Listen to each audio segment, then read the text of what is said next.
वालेकुम।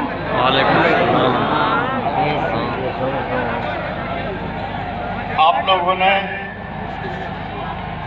ये नोट किया होगा कि इलेक्शन के दौरान मैं कहीं भी नहीं निकला, मैं अपने घर में ही रहा। दोस्तों ने कहा कि जलसा करें, मैंने मना कर दिया। टॉर्नल मीटिंग करें, मैं कहा कोई जरूरत नहीं है, जो खुद जाए काम करे, बिस्मिल्लाह। जलसा मुफ्त में नहीं होता, 8-10 करोड़ रुपया जलसे पे खर्च होता है। क्यों मैंने मना किया और घर से मैं बाहर क्यों नहीं निकला? 2.5-3 महीने पहले ही इलेक्शन का रिजल्ट बिक चुका था और पेमेंट भी हो गई थी।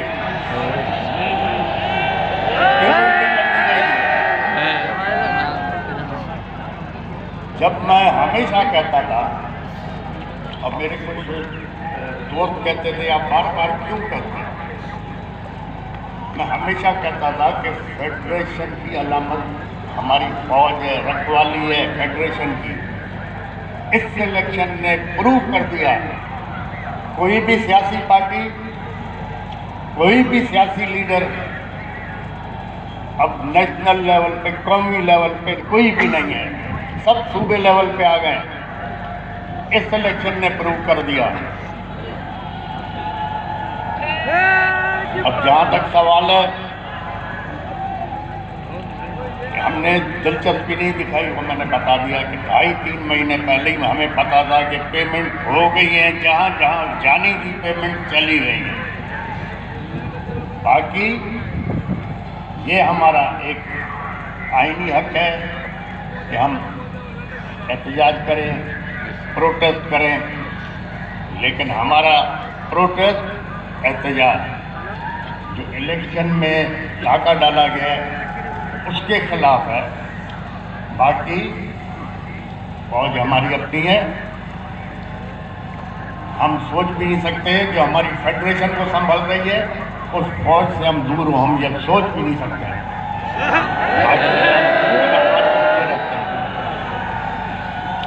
और सियासत में मैं थोड़ा दूर इसलिए रहता हूँ क्योंकि मैं हमेशा कहता हूँ जो जितना अच्छा झूठ बोल सकेगा उतना अच्छा लीडर बन सकेगा। इसीलिए मैं ज़्यादातर दूर रहता हूँ कि झूठ बोलना कम पड़ा। पानी बोतल, पानी बोतल। बाकी जहाँ तक इलेक्शन का सवाल है, जो जीता है वो खुद परेशान है, सर पकड़ के बैठा हुआ, और जो हारा है या हरवाया गया है वो सब हम रास्ते पे निकले हुए। तो अब तो ये जो फैसला जो हमारे मुल्क के करते हैं, अब उनको सोचना पड़ेगा कि अब आपके पास कोई भी कौमी पार्टी या कोई भी कौमी लीडर नेशनल लेवल पे नहीं रहा। तो अब कौन बचा फेडरेशन संभालने वाला? सिवाय फौज के कौन बचा? अब फलस्तीन में देखो क्या असर है, गाजा में देखो क्या असर है, लोग जूते खा रहे हैं, मर रहे हैं। अगर ये हमारी फौज नहीं हो तो हमारा भी यही असर होगा। तो हम नहीं चाहते कि हम ख्वार हों, खराब हों। ये हमारी फौज है, इसकी वजह से हम इज्जत से भी बैठे हुए हैं, सुकून से बैठे हुए हैं। यही फौज हमारी बॉर्डर संभाल रही है, यही सरहदों को संभाल रही है, दहशतगर्दी से मुकाबला कर रही है। इसी वजह से हम आराम से घूम रहे हैं, फिर रहे हैं। बाकी जहाँ तक सवाल है इलेक्शन का, इस पर भी मैं ज़रूर थोड़ी रोशनी डालना चाहूँगा।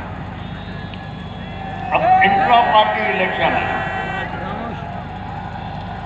इंट्रा पार्टी इलेक्शन जिस तरह पीटीआई ने कराया उसी तरह नून लीग ने कराया, उसी तरह पीपल्स पार्टी ने करवाया, उसी तरह फंक्शनल लीग ने कराया। अब उस पीटीआई के इंट्रा पार्टी इलेक्शन की वजह से ये क्या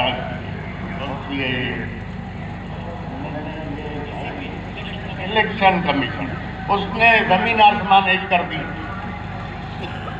अभी जो इतनी बड़ी खरीदो फरोख्त हुई है इस इलेक्शन में, जनरल इलेक्शन में, तो कहाँ है ये इलेक्शन कमीशन, कहाँ सो रही है? इस पे भी तो कुछ बोले। इमरान खान को सब चोर कहते हैं, चलो ठीक है, चोर है ना। क्या किया है तोशाखाना में? क्या इमरान खान से पहले जो लोग आए थे, प्राइम मिनिस्टर या प्रेसिडेंट, उन लोगों ने कुछ नहीं लिया तोशाखाना में? उन लोगों ने गाड़ियां नहीं ली क्या तोशाखाना से? जबकि कानूनन वो गाड़ियां ले ही नहीं सकते। तो सर इमरान खान चोर है? मेरी नजर में इमरान खान चोर नहीं है। मेरी नजर में हाँ बेवकूफ़ी हो गई होगी, गलती होती है। गलती किससे नहीं होती? गलती तो इंसान से होती है। अगर इमरान खान से गलती नहीं होती तो वो फरिश्ता होता। मेरी नजर में इमरान खान चोर नहीं है।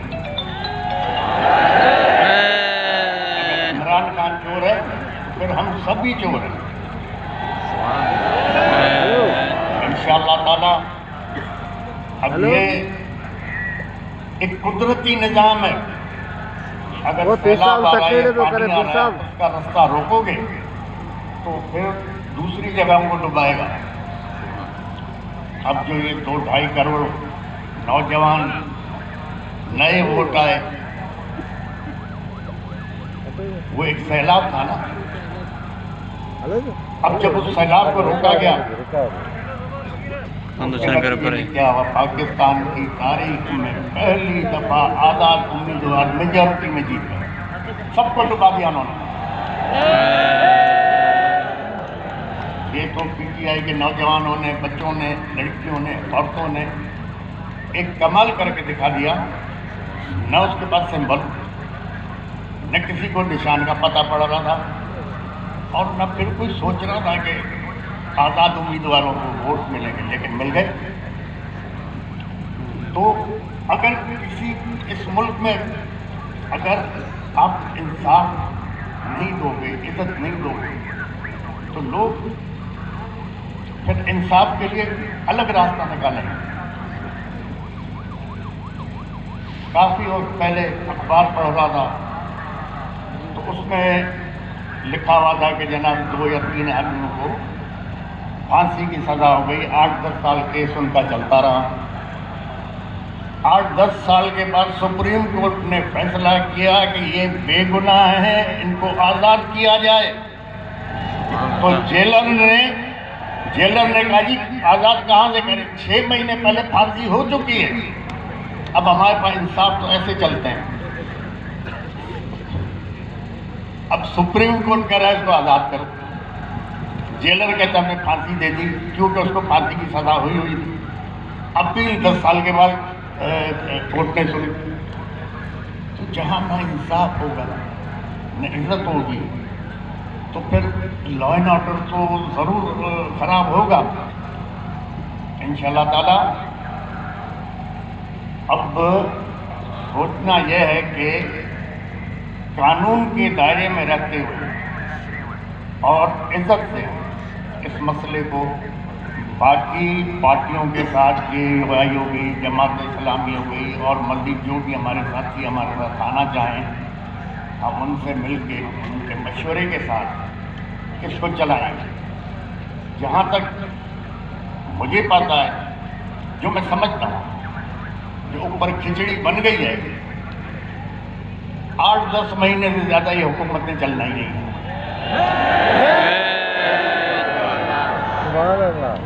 8-10 महीने से ज़्यादा नहीं चलना।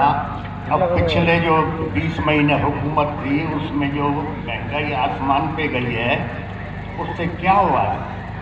उससे हुआ यह है कि जो मिडिल क्लास थी वो ख़त्म होती जा रही है। अब इस इलेक्शन के बाद आप देखो महंगाई आसमान पे जाएगी। अब जब महंगाई जाएगी तो आपका मिडिल क्लास ख़त्म हो जाएगा, तबाह हो जाएगा। माशरे को अमीर आदमी नहीं चलाता, न गरीब चलाता है। माशरे को मिडिल क्लास चलाता है।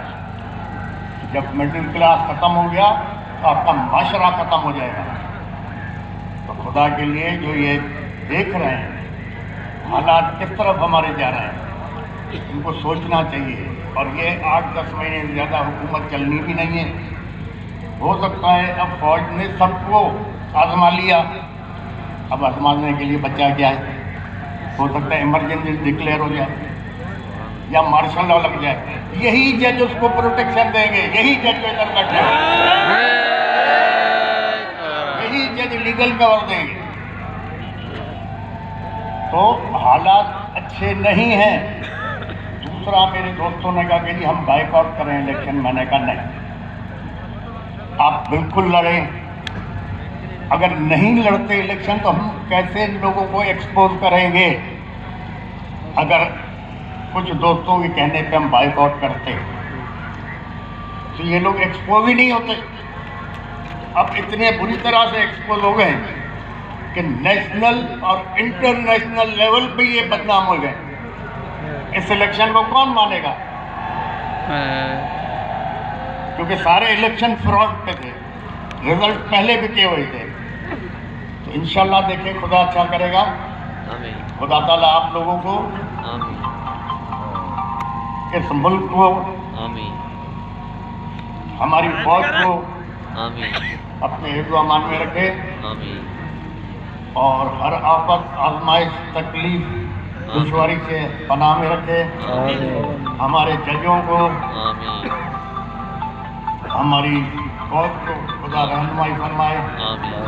इस कौम के, अवाम के फायदे के लिए सोचें और काम करें। आप लोगों की सबकी मेहरबानी।